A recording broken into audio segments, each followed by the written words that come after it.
বিসমিল্লাহির রহমানির রহিম। আসসালামু আলাইকুম, ওয়েলকাম টু রান্না বাড়িতে। আজ শীত মানে তাজা তাজা সবজি, শীত মানে অন্যরকম একটা আনন্দ। সবজি দিয়ে আসলে অনেক সুস্বাদু হয়। শীতের সময় লাল শাকটা অনেক অনেক পছন্দ সবার। আজ আমি লাল শাকটা মাছের মাথা দিয়ে রান্না করব। এটা কাতল মাছের মাথা। প্রথমে আমি মাছটাকে সুন্দর করে কেটে ধুয়ে মাথাটাকে পরিষ্কার করে নিয়েছি। এখন ভেজে নিব একটু হালকা তেলের সাথে। তারপর ওই তেলের সাথে একটু পেঁয়াজ, আসলে শাকের থেকেও একটু না, সরি, অনেকটাই পেঁয়াজ দিতে হয় শাকে। যত বেশি পেঁয়াজ দিব তত বেশি মজা হয়। আর হালকা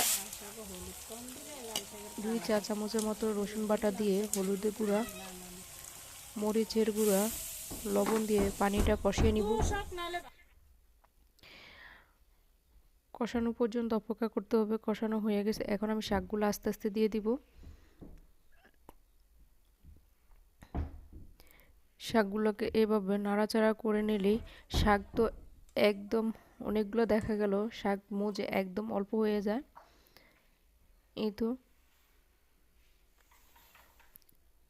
হালকা একটু পানি দিয়ে, শাকে বেশি পানি দেওয়া যাবে না, তার জন্য হালকা একটু পানি দিয়ে মাছের মাথাগুলো দিয়ে ঢাকনা দিয়ে ঢেকে রেখে দিয়েছি।